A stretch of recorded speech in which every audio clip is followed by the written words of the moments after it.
back once again. It's the Wednesday night edition of Inside the Headset. I couldn't get this guy on Monday. He had a JV game, so I said we'll pick him up on Wednesday. We sure did not want to miss him because we're headed that way Friday night. It is the first game on the Stork Vision schedule, and we've got on the phone with us the head coach of the Stewarts Creek Redhawks, head coach Ben Caudill. How you doing tonight, Coach? Doing great, Stork. Thanks for having me on. Well, I wanted to come down and see you in person, but I do understand you had the JV matchup, but we will get that done and everything. And how did that game go? Did it go the way you wanted it? Yeah, it was a great JV game on Monday night. Our freshmen went over to Laverne and came away with the win over there, and we were able to host them. And we were kind of watching the weather throughout the day, and glad we were able to get it in. We actually pulled out a win over Laverne's JV as well, and it's always good to give your younger guys the opportunity to play because they definitely give us a good look throughout the week. So it was a good Monday night for Stewart's Creek football.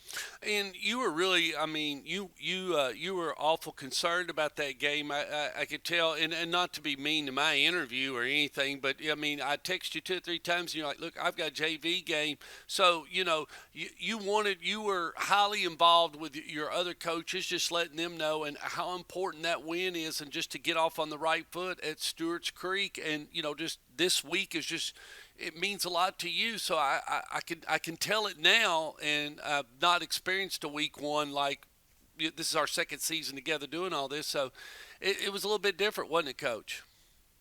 It definitely was. Coming off the weekend, especially with a lot of rain.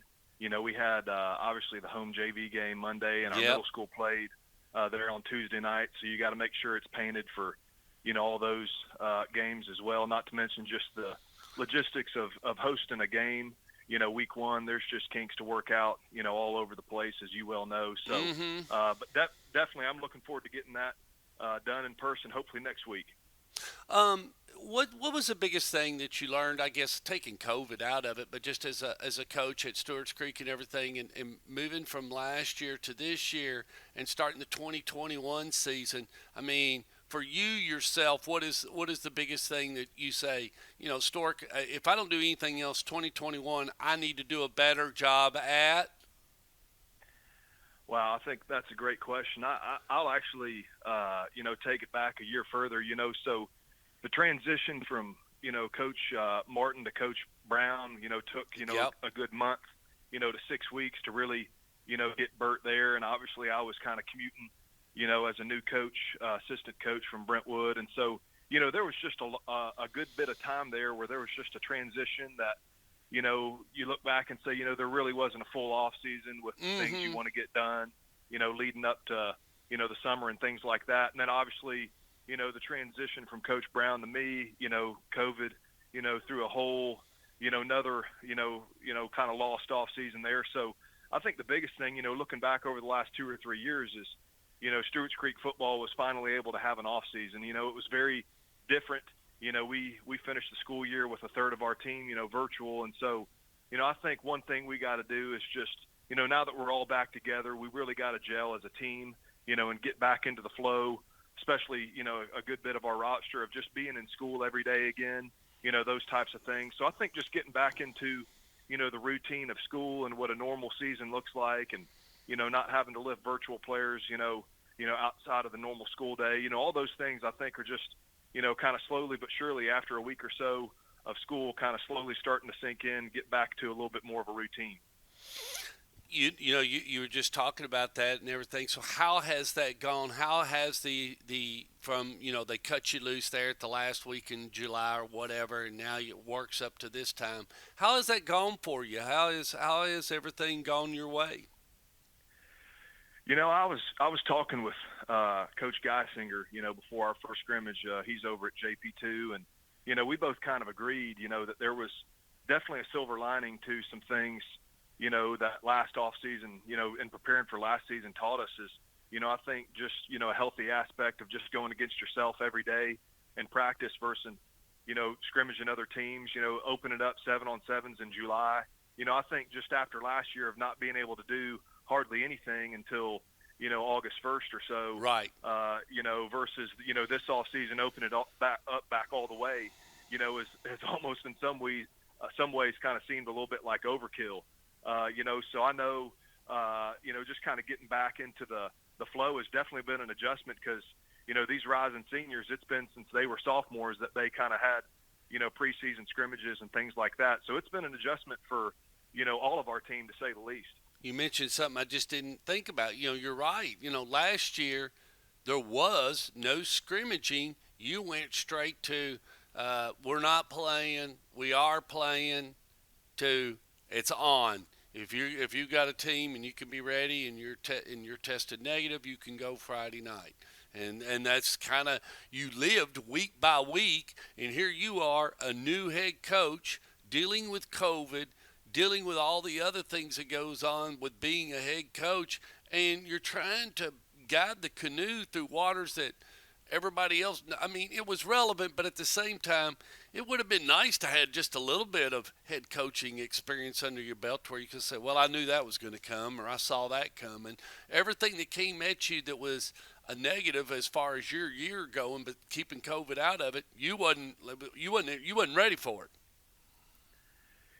It was something that was a huge challenge for everybody. I think it, was a challenge for a coach regardless of how long they've been coaching. I just know for us, I think that, having a heart for kids and having kids that don't make any excuses, I really think in many ways, Stork, at least in my opinion, I think the players and the kids were probably a little bit more resilient, Yeah. with everything than the coaches were. As coaches were such creatures of habit and, routine. And I think the players were able to kind of, roll with it in a different, way than coaches, but yeah, definitely to say the least. I know, for instance, our first game against Mount Juliet, Tuesday or Wednesday of that week, we were down 15 players due to all the different protocols and everything. And then obviously the way our season ended, I mean, it affected us from start to finish, but I'm really proud of last year's team and what, number one, they just taught me as a coach, just be resilient,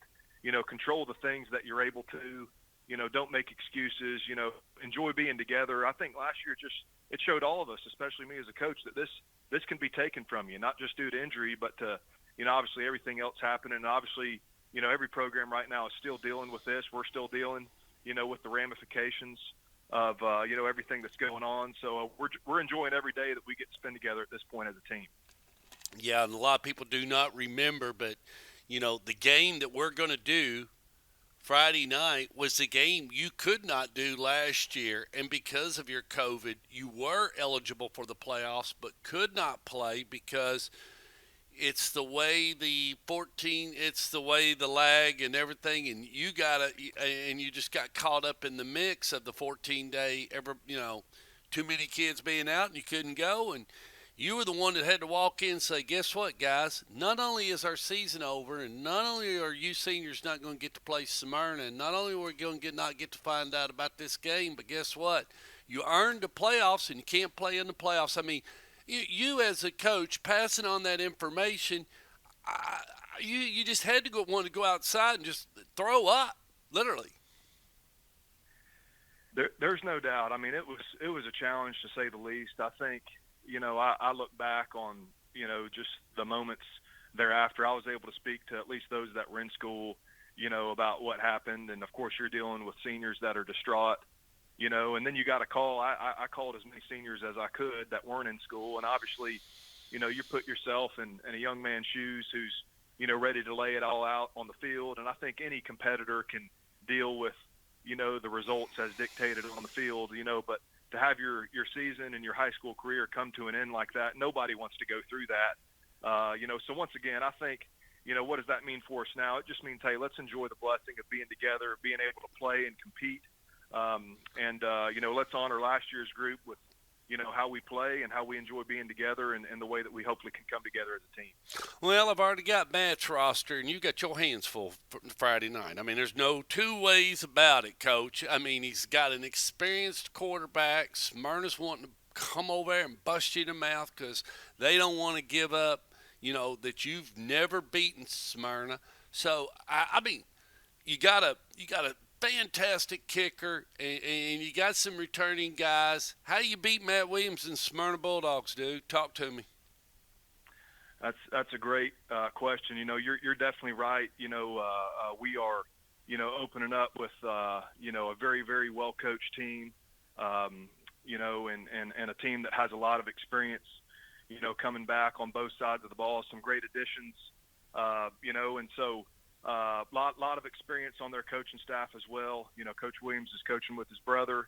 He's got his brother on staff, and I know they've got a good core of guys that have been there, through the years.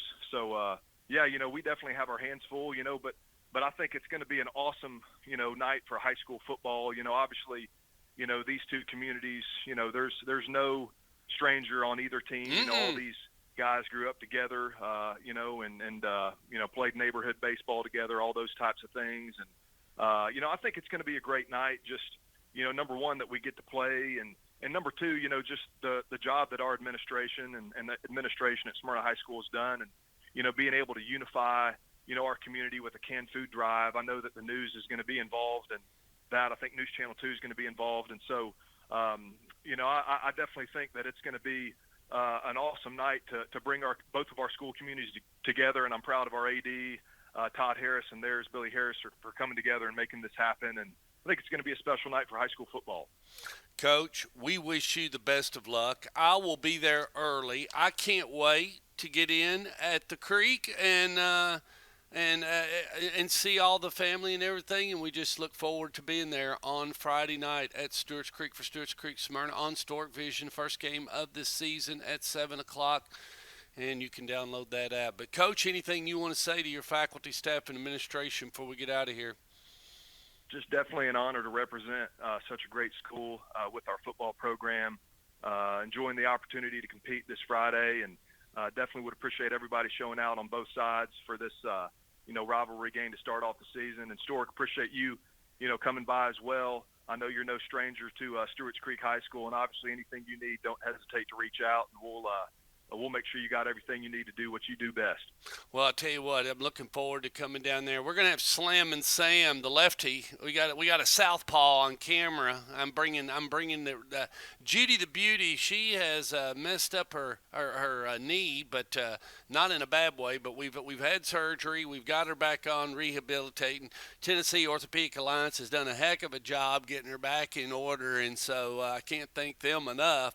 But it's gone really well, and we will be looking for Judy the Beauty to get back in the swing of things. But it'll be me and Fiorella and my brother, the oldest, the one that runs the website, Slam and Sam, the lefty, the guy I've never, you grow up, Ben.